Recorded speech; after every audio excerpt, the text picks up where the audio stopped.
সুধী দর্শক, ডিডব্লিউ বাংলা লাইভে আপনাদের স্বাগত। আমরা এই মুহূর্তে দাঁড়িয়ে আছি হাকিমপুরের একটা পরিত্যক্ত বাড়িতে।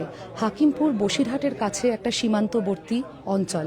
এই অঞ্চল পেরিয়ে, এই অঞ্চলের থেকে একদম কাছে সীমান্ত, এই অঞ্চল থেকে পেরিয়ে বাংলাদেশে যাওয়ার রাস্তা।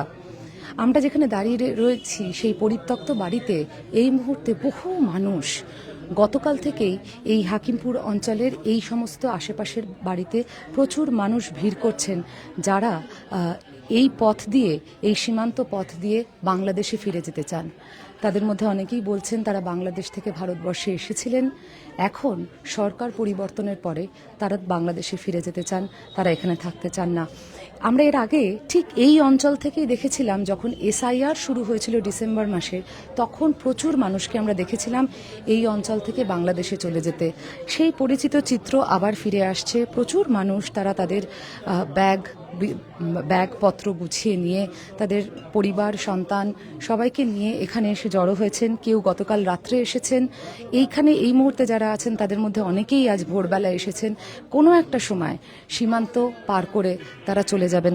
আমরা এই মুহূর্তে একটা পরিবারের সঙ্গে, একজনের সঙ্গে কথা বলার চেষ্টা করব, জিজ্ঞাসা করব তারা কোথা থেকে এসছেন, কতদিন আছেন। আপনার নামটা একটু যদি বলেন। মোহাম্মদ লাল মিয়া। আপনি কতদিন হলো এখানে আছেন? 4 বছর, অনুমানিক 4 বছর, হয়তো 1 মাস কম হতে পারে, বেশি হতে পারে। আপনি এখানে ভারতবর্ষে কোথায় থাকতেন? দুর্গানগর। আর আপনার বাংলাদেশে আপনার বাড়ি কোথায়? যশোর, অভয়নগর থানা। আপনি যখন এসেছিলেন তখন আপনি কিভাবে এলেন, আর কার সাহায্য নিয়ে এলেন? রায়পথে দালালের মাধ্যমে আসা। দালালকে কত টাকা দিয়েছিলেন? একজন 7,000 টাকা করে। কতজন এসেছিলেন? 5 জন। এইখানে আপনার পরিবারের কতজন থাকেন? এখন 6 জন এই পোতাশাল নিয়ে। আর এই যে আপনি এখানে এসেছিলেন, এখানে আপনি কি কাজ করতেন? রাজমিস্ত্রির জোগালি কাজ করতাম। আপনি এখানে আসার পর কখনো নিজের দেশে ফিরে গেছেন? না, যাইনি। এই প্রথমবার যাচ্ছেন? প্রথমবার যাচ্ছি। আপনি এখন যাচ্ছেন কেন? যাচ্ছি, সরকার এখন এখানে রাখবে না, তারই কারণে সরকার যে পদক্ষেপ নিয়েছে সেই হিসাবে তো আমার থাকার অধিকার নেই। আসছিলাম যে পেটের দায় কাটে উঠে খাবো। দেশের বাড়ি খুব অভাবনার রোড। এখন সরকার আসছে, উনি বলছে এখানে থাকা যাবে না, বাংলাদেশি লোক, পাকিস্তানের লোক, যেখানের লোক হোক এখানে থাকা যাবে না। আমার দেশে যার নথিপত্র আছে সে থাকবে, আর নয় যার যার দেশে চলে যাবে। প্রশাসন দিয়ে আমি যে কোনো কায়দায় আমি পাঠিয়ে দেব। তার জন্যই আমরা এই ভয় পাত নিয়ে বুকে এখন আমরা কাপড় চোপড় যা আছে কম বেশি তাই নিয়ে আমাদের নিজ দেশে চলে যাচ্ছি। আপনার নিজের দেশে আপনি এখানে আসার আগে কি কাজ করতেন? নিজের দেশে আসার আগে ওই বছর শক্তি আসে ওই মাঠ খেত খামারে কাজ করতাম, ধান কাটতাম, আবার ধান লাগাতাম, ওই টুকটাক ডেলি যে কাজ পেতাম ওইটা টুকটাক করতাম। আর এখন আবার গিয়ে কি কাজ করবেন বলে? কারণ বয়স্ক হিসাবে যেটা পারবো হালকা পাতলা কাজ সেটা করব, কারণ বয়স হয়ে গেলে তো আর সবাই সব কাজে নেয় না। এখন যাইয়ে যেটা তৌফিকে জোটে, যেটুক পারবো সেটুক করব। এছাড়া তো আর আমাদের বয়স্ক হিসাবে তার কোনো পথ নেই। বেশ, আমরা কথা বললাম এখানে উপস্থিত যিনি আজকে সকালবেলা 7টার সময় এখানে এসে পৌঁছেছেন, এমন একজন মানুষের সঙ্গে যিনি 4 বছর বাদে তার দেশে ফিরে যাওয়ার পথ ধরেছেন, বাংলাদেশে ফিরে যেতে চাইছেন। আমরা কথা বলবো এখানে উপস্থিত আরেকজনের সঙ্গে, তার সাথে কথা বলে তার কথা জানতে চাইব, তিনি কেমন আছেন। আপনার নামটা যদি একটু বলেন। রিপা বিবি। আপনি কতদিন হলো এইখানে আছেন? 15-16 সাল থেকে, না 15-16 বছর হলো? বছর। 15-16 বছর হলো এখানে আছেন। আপনি এখানে এলেন কেমন করে? ওই দালালের মাধ্যমে এসেছে। আপনার কি মনে আছে আপনি দালালকে কত টাকা দিয়েছিলেন, আর কোন পথে এসেছিলেন? সেইটা আমার মনে, কোন দালাল কোথায় নিয়েছিল তাও জানি না। প্রথমে এলেন কোথায়? আমি প্রথম ছিলাম গুজরাট। না, আপনি যখন প্রথম ভারতে ঢুকলেন তখন আপনি কোথায় ঢুকলেন, কোন জায়গায় দিয়ে? ওই তো আমি বর্ডার দিয়ে, মানে ওই সেই গুজরাট বলে সেখানে ছিলাম, সেখানে 8 মাস থেকে তারপরে এখানে এসেছি। এখানে আমার কাকা কাকিমা ছিল, ওদের নিজেদের বাড়ি, তাই এখানে এসেছিলাম, এখানেই থেকে গেছি। এখানে আপনি কি কাজ করতেন? আমি বাসা বাড়ি কাজ করতাম। বাসা বাড়িতে কাজ করতেন। এই যে এখানে ছিলেন, এখানে আপনি যখন এসেছিলেন তখন কতজন এসেছিলেন? আরো অনেক, প্রায় 6-7 জন। 6-7 জন এসেছিলেন। এখন হঠাৎ কি হলো? এখন হঠাৎ আপনি চলে যাবেন বলে ভাবছেন? এখন এই যে এই মন্ত্রী আসার পরে এখন বলছে এখানে থাকা যাবে না, পুলিশ বলছে বাংলাদেশের লোক সব বাংলাদেশে ফিরে যেতে হবে, তার জন্য চলে যেতে হচ্ছে। আপনি যে এখানে আছেন, আপনার এখানে থাকার জন্য আধার কার্ড, হ্যাঁ, ওইগুলো বানিয়েছে তো। কিভাবে বানালেন আপনি? ওই আমার ছেলে মেয়ে সরকারি স্কুলে পড়াশুনো করতো, তার জন্য স্কুলেতে আধার কার্ড আর রেশন কার্ড করে দিয়েছিল ওই দিদিমণিরা। আর ওই আই কার্ড আর ভোটার কার্ড হলো ওই অনলাইনই করেছি। ভোট দিয়েছিলেন কখনো? ভোটার হ্যাঁ, 2-3 বার ভোট দিয়েছি, খালি এইবার আর দিতে পারিনি। এই ভোটার কার্ড দিয়ে আপনি ভোট দিয়েছিলেন? হ্যাঁ আর লক্ষ্মীর ভান্ডার? হ্যাঁ, লক্ষ্মীর ভান্ডারও পেয়েছে। লক্ষ্মীর ভান্ডার পেতেন? স্বাস্থ্য সাথী ছিল? হ্যাঁ, ওই স্বাস্থ্যসাথী কার্ড দিয়েই তো লক্ষ্মী ভান্ডার। সমস্ত কিছু আপনার ছিল, তাও চলে যায়? হ্যাঁ, তাও চলে যেতেছে। বেশ, আপনি এবার কি করবেন? এখন বাড়ি ফিরে যেতে হবে বাংলাদেশে। আপনি যবে থেকে এসেছেন তারপরে কখনো নিজের দেশে ফেরত গেছিলেন? না, যাইনি। আপনি যে যাচ্ছেন এটা কি আপনার বাড়ির কেউ জানে? হ্যাঁ, আপনার বাড়ি কোথায়? আমার বাড়ি খুলনা দৌলতপুর। তো আপনি বাড়িতে জানিয়েছেন? হ্যাঁ, জানিয়েছে। কি বলছেন বাড়ির লোক? বলছে এখন থাকতে দেবে না, যখন তাহলে ফিরে চলে আসে। তো এই যে আপনি যাচ্ছেন, ওখানে গিয়ে নতুন করে কি কাজ করবেন? নতুন করে এই, যাদের বই খাত আছে, এই যে কৃষকের মানে ধান টান লাগানো এইসব কাজ, ধরো আমার বর তো রাজমিস্ত্রি কাজ জানো, রাজমিস্ত্রির কাজ করবে, কিন্তু আমাদের কাজ নেই, মেয়ে ছেলের কোনো কাজ নেই ওখানে। মেয়েদের কাজ নেই, ছেলেদের কাজ ওই ধান টান লাগানো, গম লাগানো এইসব কাজ। মেয়েরা কি করবেন? মেয়েরা কি করবে? মেয়েরা ওই ছেলে মেয়েরা পড়াশুনো করাবে, সংসারের কাজ কাম এইসব, আর কোনো কিছু না। বেশ, আমরা আরও কারোর সাথে কথা বলতে পারি কিনা দেখব। এখানে প্রায় 7-10টা পরিবার আমরা দেখতে পাচ্ছি, যারা অনেক মানুষের সঙ্গে তাদের পরিবারের অন্যান্য মানুষদের সঙ্গে এখানে ভিড় করেছেন, জড়ো হয়েছেন।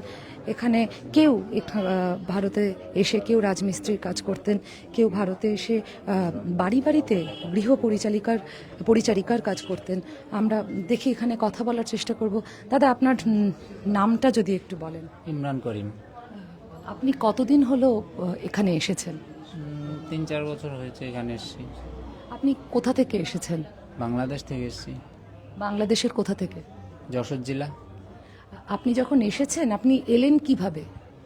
এসেছি ওই দালালের মাধ্যমে, যেটা যারা নিয়ে যাতায়াত করে ওদের মাধ্যমে এসেছি। আপনার কি মনে আছে যে আপনি কোন পথ দিয়ে এসেছেন, বা আপনি যখন প্রথম ঢুকলেন তখন আপনি কোন অঞ্চলে এলেন? ওটা তো অতটা খেয়াল থাকে না বা জানিও না কোনটার নাম কি, রাত্রের বেলা আনা হয় তো, তা ওই মাঠ দিয়ে নিয়ে আসে। এবার কোন রাস্তা দিয়ে এসেছে ওটা বলতে পারবো। তখন বিএসএফ আপনাকে আটকায়নি? বিএসএফ এর সাথে দেখাই হয়নি। দেখা হয়নি। আপনি এখানে কি কাজ করতেন? রাজমিস্ত্রি লেবারি করতাম। আপনি? রাজমিস্ত্রি লেবারি এসব কাজ করতাম। আপনি যে এখানে এসেছেন, এবার যে বাড়ি যাবেন, ফিরে যাবেন, বাড়ির লোকেরা জানে আপনি ফিরে যাচ্ছেন? বাড়ির লোকেরাই যেহেতু বলেছে তাই ফোন করে বললাম যে আমরা আসছি। ওখানে গিয়ে কি কাজ করবেন? ওখানে যাওয়ার পরে বোঝা যাবে কি কাজ করব। কিছু তো একটা করতে হবে, চলতে হলে। বেশ,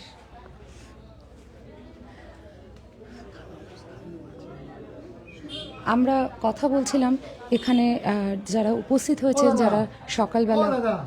যারা সকালবেলা থেকে এখানে এসে উপস্থিত হয়েছেন, সীমান্ত পেরিয়ে যারা যারা বাংলাদেশের পথে যেতে চান, তাদের সঙ্গে কথা বলতে কথা বলছিলাম আমরা। আপনি আপনার নামটা একটু বলবেন? আপনি কি এখানে লোকাল লাগবে? এখানের অবস্থাটা একটু যদি আমাদেরকে বলেন। এখানে অবস্থা বলতে আমাদের এসআইআর প্রক্রিয়া যখন চলছিল তখন এরকম অবস্থা আমরা প্রত্যেক দিনে দেখতে পেতাম। যেহেতু আমাদের মুখ্যমন্ত্রী শুভেন্দু অধিকারী যে ডিডিডি ফর্মুলা নিয়ে আসছেন, আজকে 2-3 দিন ধরে দেখছি আবার সেম প্রবলেম, সেম এরকম সমস্যা আমরা দেখছি। বাংলাদেশি লোক তারা বাংলাদেশে চলে যাওয়ার জন্য বারবার আসছেন, এটা আমরা দেখতে পাচ্ছি আজকে 3-4 দিন ধরে। এটা কবে থেকে শুরু হয়েছে? এটা তো আমাদের শুভেন্দু অধিকারী আমাদের মুখ্যমন্ত্রী যেখান থেকে বলেছেন যে ডিডিডি ফর্মুলা যিনি উনি নিয়ে আসছেন, তারপর থেকে দেখতে পাচ্ছি আজকে 3-4 দিন ধরে এটা দেখা যাচ্ছে। কিন্তু এসআইআর প্রক্রিয়া যখন চলছিল তখন ওটা অনেক দেখা যাচ্ছিল। এটা আবার 2-3 দিন ধরে আবার শুরু হয়েছে। আপনি এই অঞ্চলে কোথায় থাকেন? আমার এখানে আমার সৌরভনগর থানা আমার বাড়ি, আমার পাশেই বাড়ি। এইখানে যে সীমান্ত রয়েছে সেই সীমান্তের উল্টো দিকেও যে সমস্ত গ্রাম আছে, আজকে তো সেই গ্রাম থেকে আদান প্রদান, মানে অনেক মানুষই ওপার থেকে এপারে আসছে। এখান থেকে আসেন স্পেসিফিক্যালি, এখানে আমাদের এখানে বিএসএফ আমাদের যারা জওয়ানরা আছে তারা খুব ভালো ডিউটি করে। এখান থেকে পার্টিকুলার বাংলাদেশের লোক আসতে খুব একটা পারে না, মানে এখানে খুব টাইট। আমাদের যারা বিএসএফ জওয়ানরা আছে তারা খুব ভালো ডিউটি করে এখানে। এখান থেকে বাংলাদেশের লোকরা অন্য সাইড দিকে কোথা থেকে এসে, বর্ডারটা তো এখন অনেক বড়, কোথা থেকে ঢুকেছে। এবার ওরা জানতে পারছে যে এদিক থেকে যাওয়াটা সহজ হচ্ছে, ওদেরকে যাওয়াটা সহজ হচ্ছে, তার জন্য ওরা এখান থেকে এসছে। ওরা স্পেসিফিক্যালি এখান থেকে যে এসছে এটা কোনো এরকম কোনো বিষয় না। আমরা কথা বলছিলাম এখানকার স্থানীয় মানুষদের সঙ্গে যারা এখানের এই পরিস্থিতিটা দেখছেন। আমরা আমি আমার ক্যামেরা বন্ধু সুব্রতকে দেখাতে বলবো যে আমরা যে জায়গাটায়, যে পরিত্যক্ত বাড়িটায় আছি, সেই বাড়িটা একেবারেই একটা পরিত্যক্ত বাড়ি, এবং এখানে থাকা, এখানে হাঁটাচলা করা প্রত্যেকটাই যথেষ্ট বিপদসংকুল। এই জায়গাটা বসবাসের জন্য একেবারে, ইনফ্যাক্ট কিছুক্ষণ থাকার জন্য খুব সুস্থ স্বাভাবিক একটা জায়গা নয়। এখন দুপুরের সময় এখানে প্রচুর মানুষ আছেন, এখানে প্রচুর মানুষ আছেন যারা এই সময় খাবার খাবেন, সেই খাবার সাপ্লাই দিতে এসেছেন এখানকারই আরেক স্থানীয় মানুষ। আমরা তার সাথে একবার কথা বলার চেষ্টা করব। দাদা, আপনার নামটা একটু বলবেন? কামরুল গাজী। আপনি কি করেন? আপনি এখানে হোটেল ব্যবসা। আপনি এখানে এসেছেন কেন? এনাদের খাবার দিতে। এইখানে খাবার দেওয়ার নিয়মটা কি? আপনি জানলেন কি করে এখানে মানুষ? আমি আসি এখানে, ও আগেও দিয়ে দিচ্ছে খাবার এখানে। কি খাবার দিচ্ছেন? হোটেলে মাছ, মাংস, ডিম, যা খুশি ইচ্ছা যে যা খাবে। আপনি এখানে এর আগেও এসআইআর এর সময় যখন এখানে এসেছিল তখনও এখানে আপনি খাবার দিতে এসেছেন? এটা কতদিন হলো? এইবারে 8-9 মাস হয়েছে আবার এই লোক আসা শুরু করেছে। এটা কতদিন হলো? আপনি কতদিন হলো এখানে খাবার দিচ্ছেন? মানে এইবারের এবার আছে 2-3 দিন ধরে। 2-3 ধরে খাবার দিচ্ছেন। আর এটা কতদিন চলবে বলে মনে হয় আপনার? এখন কি করে বলবো বলেন? যতদিন চলবে ততদিন আপনি খাবার দিয়ে যাবো। বেশ, আমরা কথা বলছিলাম এখানে যে মানুষগুলো আসছেন তাদের খাবার যিনি যোগান দেন সেই কামরুল গাজীর সঙ্গে। তাই তিনার একটা হোটেল ব্যবসা রয়েছে, তিনি এখানে এসেছেন একটা হোটেলের খাবার নিয়ে।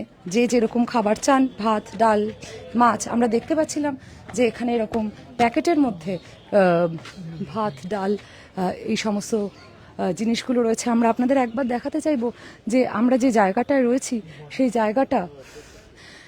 জায়গাটা ছাতে এসেছি। এটা একেবারেই একটা এমন একটা জায়গা, একটা পরিত্যক্ত বাড়ি, যেই বাড়িটা পুরোটা শেষও হয়নি। এই বাড়িটা বিপদসংকুল বটেই। একদম সামনে যে জায়গাটা আপনারা দেখতে পাচ্ছেন সেটা একটা বর্ডার জায়গা।